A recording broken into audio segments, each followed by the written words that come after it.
So there are some mostly magnificent people in the Philippines. They're very pleasant, very kind, very thoughtful. But there is this side to them which is a bit baffling. And I wanted to be part of the community. It's quite interesting the way they do things here. Health and safety is not quite the issue. You have a look. Yeah. So the eye protection is by Ray-Bans. They have style. This is a 2-hectare plot. Designing the house to me starts with the porch, because this is the most important room in the house. If you're sitting here and you had a bit too much to drink and you do drop off, you land on the grass and you would roll down without hurting yourself too much. I think a fisherman or something said, "Do you want to buy some land?" And I said, yeah, okay. He said, "Well, get on a tricycle." Yeah. Right, some land. So it looks like there's a jungle inside the house. To me, that's beautiful. And you'd never get that in England. Very fresh. Well, in some way, I love barbecues. Oh yeah, we have a chicken as well. It lays eggs beside the place it's going to be cooked in. Designed it so it would stand up regardless of whatever. If you don't design your house earthquake proof, you might find it's not here. Hello guys. Today I'm with my friend Julian. Can you tell me your feelings about our area, Dumaguete, here now and at those years? How it's changed over 25 years. It has definitely changed. So when I came, first of all, they thought I was quite unusual. And they thought I was American, of course, because you're white skin. Hi Joe, hi Joe, hi Joe. They still can. They still do that day. And so I said, no, I'm from England, and explained the difference, and even went into some of the schools and said, there's England on the globe. You know, it's quite entertaining because they all thought white-skinned people were American. Yeah, for them it's like Philippines and around America. Like. Yeah, that's right. Yeah, and somewhere China. China's. That's right. China's definitely on their horizons. So Europe, not so much. No. But there's been more Swiss and more Germans and Koreans in the area, and there's a lot of beach resorts. They've increased in number, and so I think the internet as well, and social media, mean that the novelty factor of being a foreigner is gone, and that's a big change. So. For example, in Dumaguete, there's a department store called Lee's, which we really used to love going in. And you go in there and you'll be treated like a king in a way, because they say, sir, you know, and now they don't notice you because they're so used to people, which is sad in a way. You know, it's become very glib in that respect. So some attitudes have changed as well here. So, which is a sad thing, but it can be good as well. So there's lots of changes. When I first met my wife, I did say to her after I got engaged that I would look to buy a place, build a house, you know, and I remembered that. And also I was sort of like in love with the place anyway.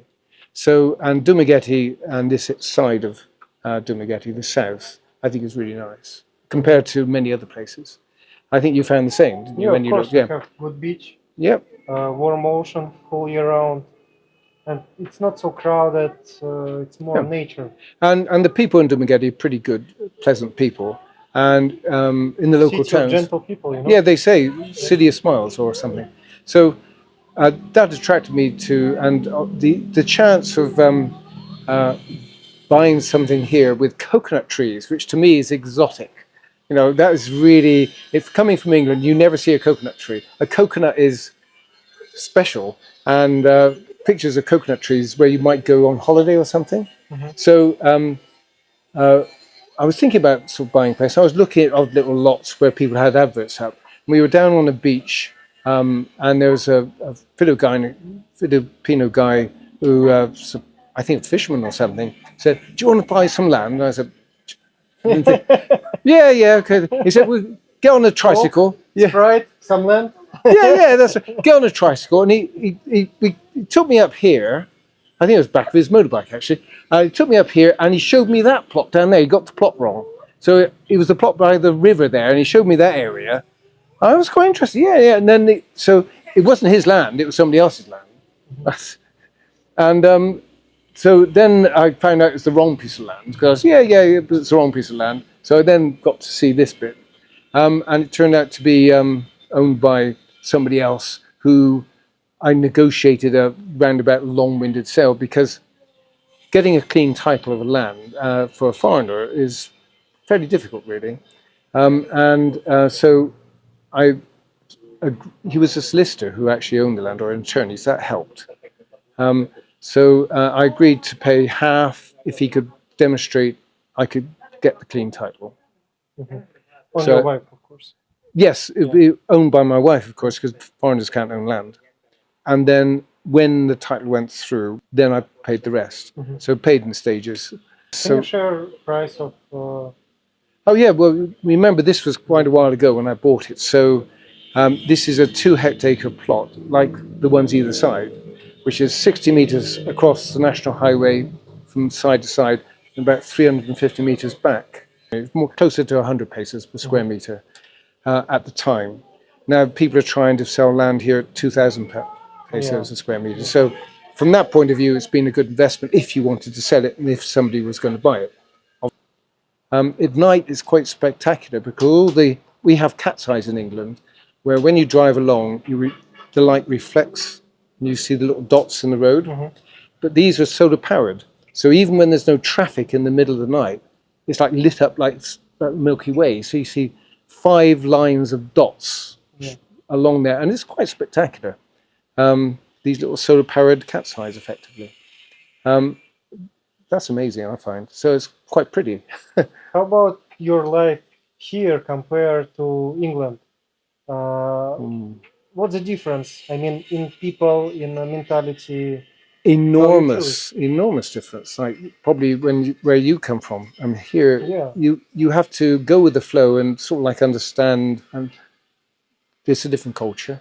There's different attitudes. Philippines changed you to go with the flow, or you already had this mindset?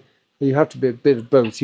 If you don't go with the flow, you just get so frustrated and annoyed. You go home angry, especially if you're trying to do something like build a house or repair a house or get something done, whatever it might be. It's a different way of going about it. Some people here will do things on time when they say they will. But I have to say that most people won't. So just today, for example, they're doing the water tower. The guys who came to do it were on a motorbike. And they should have all their stuff with them because that's their job. But my wife just told me, oh, they want you to supply an awning so they can do it. It's beginning to rain. And another time it would be, have you got a hammer? Have you got this? Can you go and buy that? Can you? And I'm ending up doing the odd job man of going around buying everything, as and when they deem to tell me they need it, whereas it should be their job to do it. So you go with the flow because in some ways that might make it cheaper because at least I buy it and know what the price is. I'm not adding the price on. So I'm just paying for the labour, I suppose. But it should be they do everything as you would expect in England if you contracted somebody to do it. So the contract is not what it started out to be.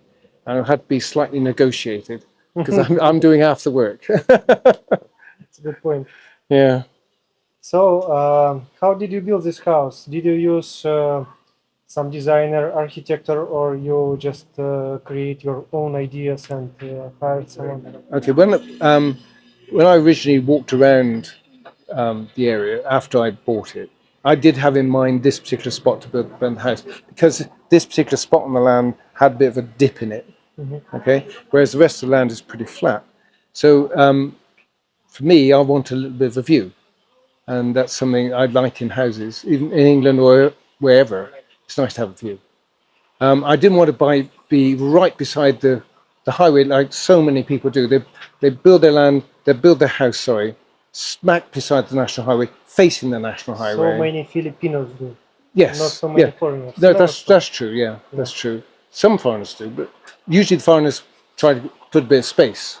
So because I've got a fair bit of space here, I chose to be 60 meters back so I wouldn't hear the road so much. But also I wanted it south facing because then hopefully there'll be solar panels on this roof at some point. So this roof is angled ideally for solar panels if I put them on. That was and also the wind comes up this valley and it comes into the veranda here, and it's designed to baffle, by the shape of the porch, the air through the front door, the front windows, and out the back.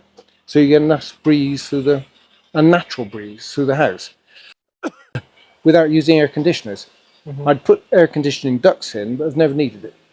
For me, I mean, you could put an air conditioner outside and then through the ducts, but that's a cost and something I've never done because it's cooling.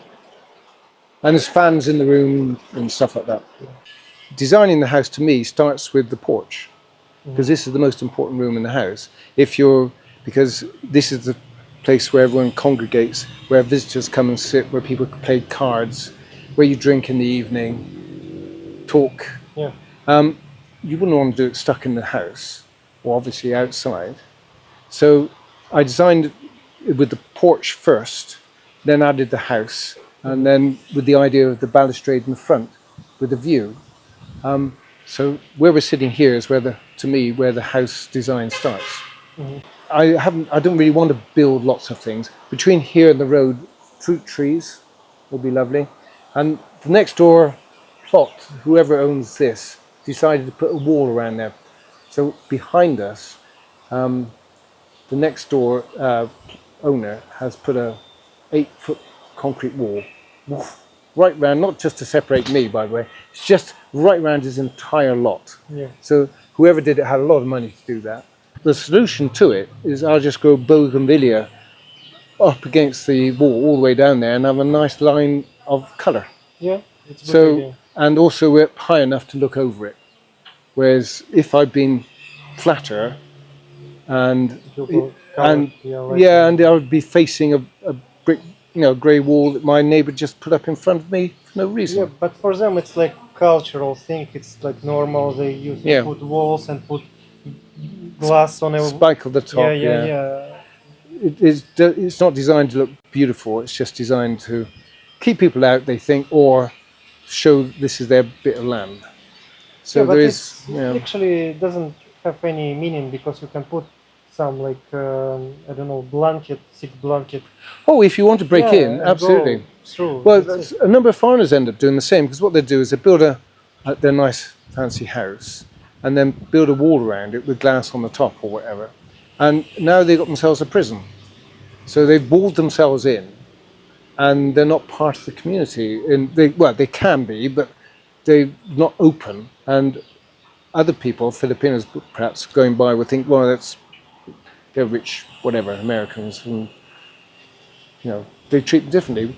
I didn't want that. I wanted to be part of the community, and it's very important that people could stop at the road, then just come up and say hi, and they might be coming up to deliver water. But a couple of lads came up earlier, and they were asking for money for their basketball team, so I gave them some money for that, because I think that's how you should be. Not if they're coming up for some things, but the way they came up, they were really polite. And not a problem to me. I'm not going to give lots of money, but just something. And I like that.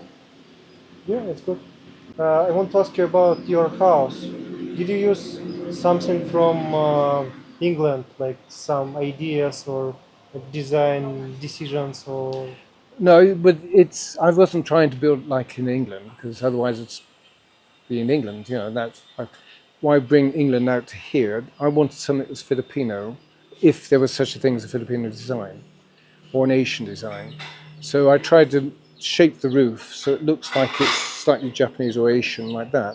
It isn't, but it's just an illusion of the way the roof's designed. So, and also there's fans in the roof, and it's designed to help cool the roof down passively. So from the overall design, I wanted to have glass on the outside, not grills. But you need security grills here. So I put the grills on the inside. As long as the grills are attractive and you can open the windows and everything, they're more secure and they're out of sight. So that way, when you look at the house, you see you can see here, the coconuts being reflected in the green light, which is beautiful. I never really got over how beautiful that is. On a sunny day, I can sit on the balustrade and I can see myself reflected with all the coconuts behind me in green. And it's just like, to me, that's beautiful.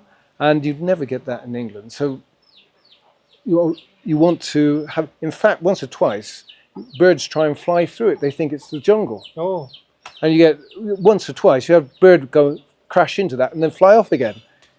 Because, it's green, especially when it's a nice sunny day, it looks like a continuation of, yeah, reflecting. continuation of the trees behind. Yeah. So I wasn't thinking, one of the things I did put a bit of effort into is knowing that we have earthquakes here. So I designed it so it would stand up regardless of whatever, and withstand earthquakes. So this is, the foundations go down deep, and it's got around the foundations are very strong. And then there's a ring beam, 3 ring beams in the house, linking 9 main pillars together, locked together. Internally, the structure of the house is very, very strong. And so that's not going anywhere in any sort of earthquake. And then the steel beams on top are locked on top as well. Julian, maybe you can show me around. Yep. This balustrade. It's your second favorite, yeah? Yeah. So the balustrade Attraction is. point.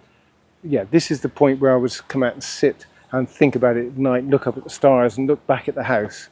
And you look at the house, you can see there the reflection of us. Yeah. Can you see that? Sure. So I don't know, can if the camera is not viewers, doing. yes, because it's small. Okay. Especially if it's sunny, it's a green tinted glass, so that reflects all the green, especially behind. So it looks like there's a jungle inside the house. So I'd like to come up here and just sit. It's designed to be. It's a bit wet now. We just had a downpour, but it's designed to be strong enough and wide enough to sit on. And at times we've had people sat all around here with a lechon and drinks and whatever. And it's just a lovely place to mess about. My son plays football here, and kids. And originally, although I've got to do it again, it was landscaped down here with a path around and grass here. The theory being that if you're sitting here and you had a bit too much to drink and you do drop off, you want to land on grass. And so there is a drop of about 8 foot here. So it needs to be refurbished again, but it rolls off that way. So the grass, you land on the grass and you would roll down without hurting yourself too much, rather than the 8 foot drop. Smart design. But that's a worry, because if you're sat on something and you fall off, it's health and safety in England, not in the Philippines. So, and that was the idea. But I originally did it with 100 of these pillars, which got made by somebody in Dumaguete. They just make it a home job, where you have a mold and you spin them off. So there was 100 of these pillars, including here. This would have had a pillar inside there and a pillar inside there. But then I realized that with earthquakes, there was potentially a collapse that might happen, because I came back and I saw 1 or 2 of these had cracks across here. So if you had a decent earthquake with this weight on top, then the whole lot could have gone crunch. So I very quickly put some stronger points in, reinforcements in there, and encased two of these in there with cement, and did it at 2 or 3 other points to make sure it didn't collapse. Actually, I heard some predictions about earthquake 8 magnitude soon, maybe this year. So. Well, there's a fault line that runs between this island and the next island, Cebu, and that would be the one that moves here mainly. And one did happen about magnitude 7, I think, something like that. Of course, it gets 10 times stronger if it's an 8, but magnitude 7 is quite bad. Yeah. And some like old churches and Bohol and places like that fell down also. So it can be pretty dramatic, yeah. And potentially, if you don't design your house earthquake proof, you might find it's not here. Yeah. So, but this is designed to be earthquake proof, and the balustrade now. Can you show some main points of earthquake resistance inside? In the house, Yeah. well, if I describe it, because you wouldn't be able to see it because it's hidden in the. Oh, okay. But Okay. but you've got this in this particular house. I've designed it with 9 strong pillars. It's a bit like a Rubik's cube or something. And then it's built with hollow blocks, but there's reinforcements in the pillars and in the hollow blocks. And then in particular, there's 3 ring beams, one below the windows, one above the windows. It goes across the top of the door as well, and then a ring beam underneath the roof itself. Plus, obviously, the foundations to go down like 2 meters or something. So that's all. When you put the hollow blocks on, they're quite light. There's a space about that much between. You slot them one on top of the other, with reinforcing bars there, which are filled with cement. And then so you end up with pretty ugly-looking wall, a bit like that wall behind us. But then they add an inch of cement on either side, and stippling if you want it. So you end up with a stippled wall which is painted. Okay. And so the end result can be really attractive as well. And at the front here, as you can see, I've got 3 Gemelina posts to support the veranda, what do you call it, porch, that area, which I wanted to make natural as possible. So I didn't want concrete posts, I wanted something just wooden and natural. Then the shape of the roof there, if you go up to the roof, I designed from the road. You approach it from an angle, and it looks as if the roof is doing that, a bit Japanese-like. But there's an overhang for eaves, so that midday sun shades the windows. You wouldn't want window glaring in, even with those type of glass, glaring into your rooms. How about water? Do you use municipality or deep well? We haven't got access to municipality here, so when the house was built, we had to put a borehole down to get the water to make the cement and everything else. So we had a shallow bore, 60 meters down deep, about that round, which the different times have been accessed by a pump or by hand well. But the problem is during the drought, you don't get much water and it silts up.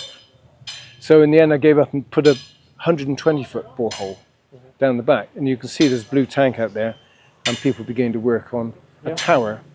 So that borehole has been there for a while, but we had a problem with it. So now we put a new pump in, which is a submersible pump. So the new long Indian stainless steel, expensive submersible pump is down 100 meters, and it will pump up through a 1-inch PVC, or I know it's PVC, polyethylene, I think, pipe. And also there's a safety rope and the submersible cable that comes up from the pump 100 feet down. And then it will come out up and be deposited in the header tank, which is the blue one, which will sit on top of that. Which which to get the pressure, yeah. As you see, they're still making it because it's got to be a bit more rigid than that. You can see as he's moving, it wobbles around a bit. You wouldn't want to put that tank on top of that unless it was braced a bit more. But they're making the bit at the top which will take the tank. But that, it won't be installed just there. It'll be installed up where that blue tank is, near the borehole. So it's up fairly high. And we'll let the trees grow around it there to disguise it a bit. Blue doesn't look too bad, but I don't want to see the water tower every day. So I don't want it right beside the house like a lot of people. They say, why aren't you putting it by the house? I said, well, I don't want to look at it. Everyone just seems to accept a water tower beside the house. It does the same job over there. In fact, it's a bit higher. So that saves me a bit of, you don't need such a high tower if it's on a bit higher land. And then it comes down, it will join the plumbing through this here. Okay. And into the, At the moment, it's still a work in progress, obviously. So it will work even without pressure tank, yeah? Yeah, we don't need a pressurized tank because you've got the height. An alternative solution is to pump it up into and have another pump to pressurize the water in another tank. And then when you turn on the tap, it comes out of that tank. And of course, that tank's then got to be pumped up and pressurized again. So you end up with two pumps.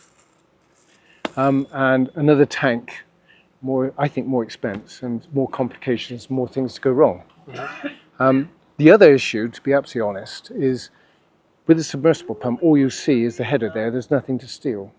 Sadly, we had a pressure tank before, and that got stolen because somebody wasn't here and somebody came up and just walked off with it, which is a sad. But that's why you have to think outside the box and try to prevent that happening. I'd like to see somebody try to walk off with that one full of water. So, yeah, it's quite interesting the way they do things here. Health and safety is not quite the issue. You have a look. Yeah.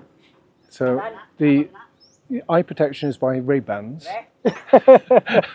Yes, modern solution. And the guy on the bottom there has another style, Yeah. which He's totally protected from totally. everything. That's right. He's not Abu Sayyaf. More than night in a whole time. So it's great. They have style. I do. I like the shades.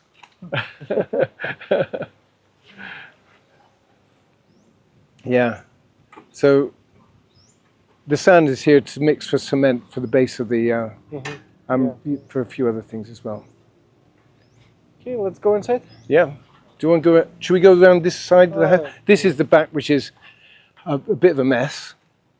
But it's once again, this is a workshop in progress in a way. You can see a Filipino-style dirty kitchen, which is. You already put here your dinner, yeah? I see. Oh yes, it gets Very fresh. Yeah. Well, in some way I love barbecues. Oh yeah, we have a chicken as well. It lays eggs beside the place it's going to be cooked in. Okay. I will not bother you. Don't worry. But I mean, you have to see it is not quite. It's not designed by TurboCAD or TurboCAD. We've had a bit of cooking here, native cooking. We've had. I think it's called dirty kitchen. Yeah? Yes, dirty. Well, I wonder why. We had a pig being slaughtered here. You know, this is one of my pride and joy. I thought, well, let's have a barbecue. Why don't we barbecue? So, for my wife's birthday, I made her a barbecue. So I built this, and it does the job quite well actually. You have to make sure you have the right stones, otherwise they explode.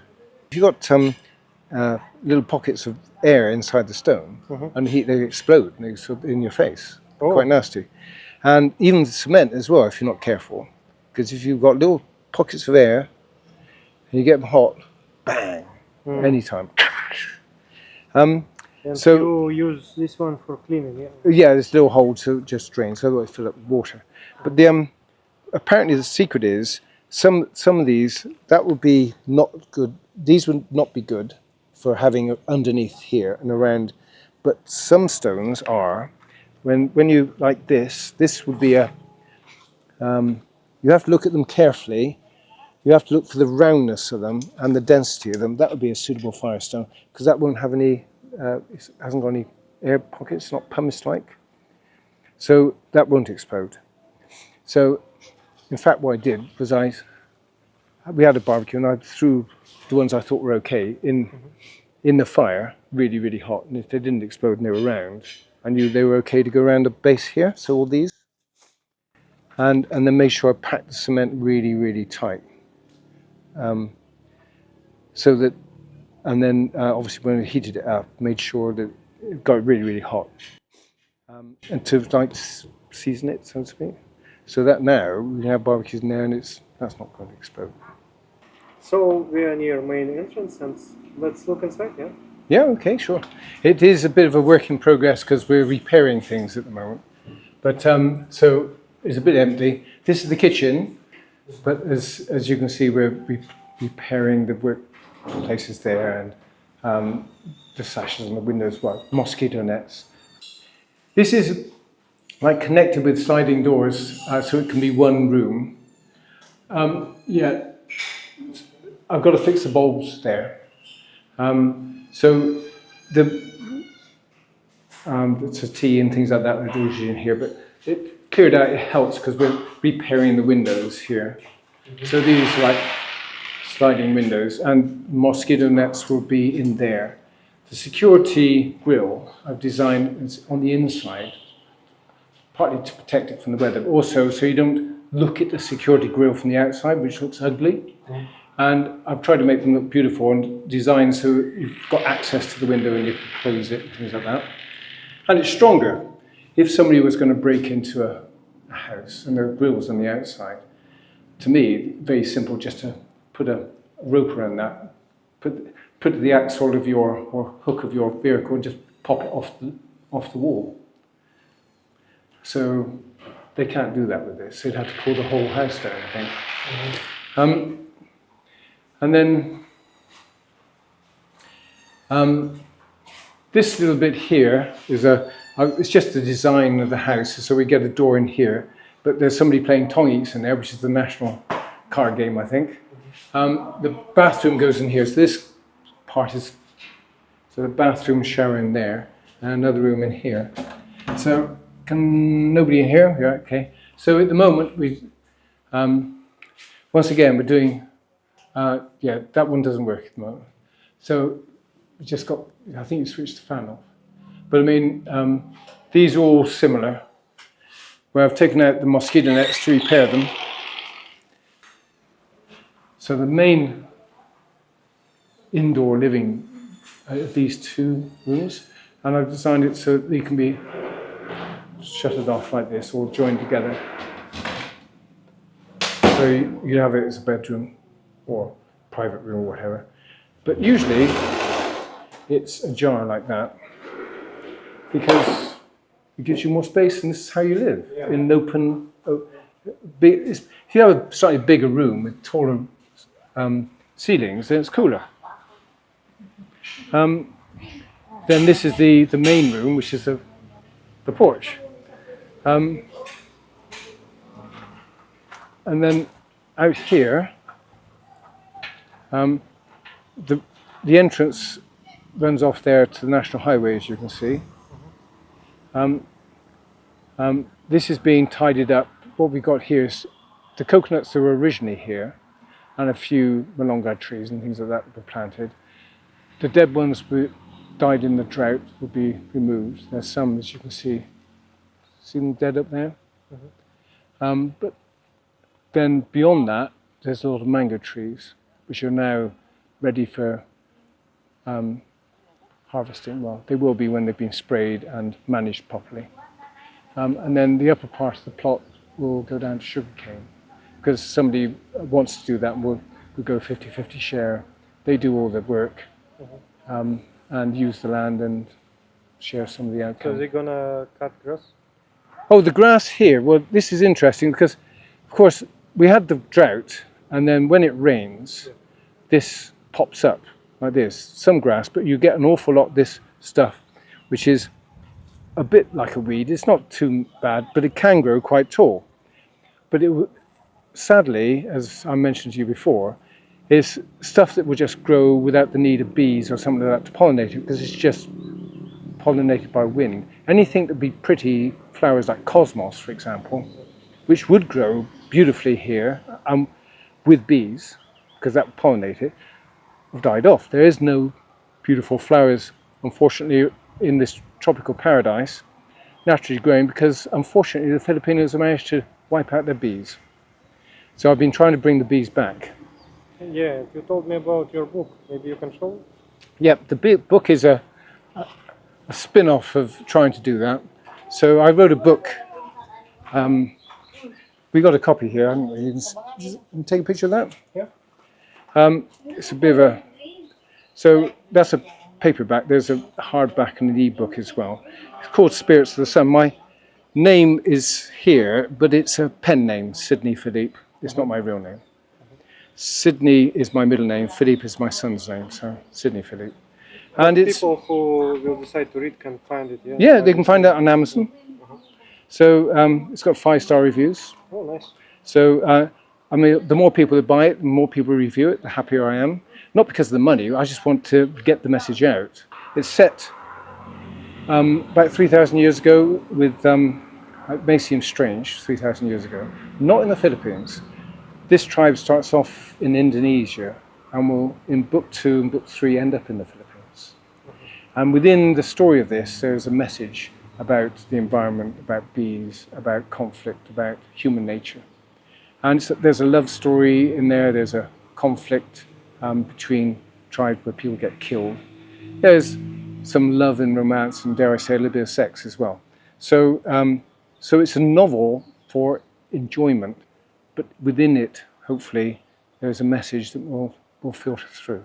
And it was written as a screenplay because I would hope to get it on maybe Philippine television or maybe Indonesian television as well. Because if it's on television, then maybe the message will get through to a lot more people. So that's the reason I wrote it. A message about being respectful to bees and nature. Yep.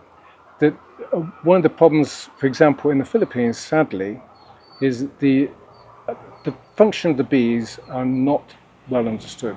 In most Western countries, England or whatever, they're taught at a very early age that bees pollinate flowers and that bees are good and they're not going to hurt you unless you try to attack them. They're vegetarians. But here they're confused about all that. They don't understand the process of pollination. Most people don't, if you ask them. They're afraid of bees. They think bees bite them, not sting them. Partly because they're confused between bees and hornets. They don't know the difference. So anything that flies, that looks a bit like a bee or a hornet, they're afraid of. And they kill it. And they kill the nests. Or the honey hunters who want to get the wild honey won't just harvest, they'll just destroy the whole nest in the process of doing it, which of course destroys the nest and just gradually you get less nests. Yeah, like whole environment. Yeah, and it destroys the whole environment because there's no pollination of the crops. So the crops are not doing as well. So the coconuts are like half the yield, possibly a third. Mangoes, the same. Their yields are really, really low because there's no pollination from the bees. They need bees. Cotton, cocoa, all of those crops, which used to be very good in the Philippines, employed a lot of people, are pretty much gone because the yields have disappeared and they don't get the connection that the bees have been wiped out, so there's not going to be much yield. So what they tend to build to grow is what they know yields stuff, which is rice, maize, sugarcane, which is wind pollinated. So you end up with just green stuff everywhere and no pretty flowers, sadly, even in the gardens. So here, when I used to have some bees here, but that's another story, they didn't survive because the people looking after them didn't understand. But I used to have a lot of yellow cosmos here. Beautiful. You know, it's just like, gone. Didn't survive because it needed the bees to, yeah. So now if you look out there, you look at that wild green stuff will grow everywhere. It's got no competition. So you just got green weed everywhere. Out there, there's not a single colourful thing except for a little bit of bougainvillea, which is being planted by my father-in-law. He's going to grow some more there, but that has to be encouraged. Of course, naturally, a natural bougainvillea would, because it's got a flower, would need a pollinator. Yeah. So unless you purposely go and plant the stuff, it doesn't grow naturally. So it just dies off. So now look around, no colour whatsoever in a tropical environment which should have loads of colour, loads of variety, because they wiped out the bees. It's a very sad story. And one of the reasons for the book is to try to increase awareness of this, that maybe if the schools, if the television companies, if the soap stars would act this, maybe more people would understand the purpose of bees, amongst other things, and maybe they'd respect the bees more, and we'd begin to get the bees back from the mountains where they still are. They would repollinate the flowers and the coconuts and the mangoes and whatever. Agriculture will recover. So it is a big ask, but that's the purpose of the book. That's why I wrote it. What were your most difficulties, like main difficulties about building what you were faced with? Communication, really. Because, of course, if you're in England and people are building it here, you can't do very much if they don't communicate with you. And when it was built, there was less ability to communicate, of course, because the internet has come on a bit now. So now you can WhatsApp and things like that from here. But the inability to communicate with people out here, or actually, it's not so much you sending them information or sending them an email, it's will they reply? You know, Yeah. so it's great to find people here who Filipinos sometimes will, are reliable, but often aren't. And often, even with, say, government offices, you send an email, which you think is important, addressed to someone who you know that name, and they just don't respond. They don't say, "Oh, thanks for your email." Just ignore it.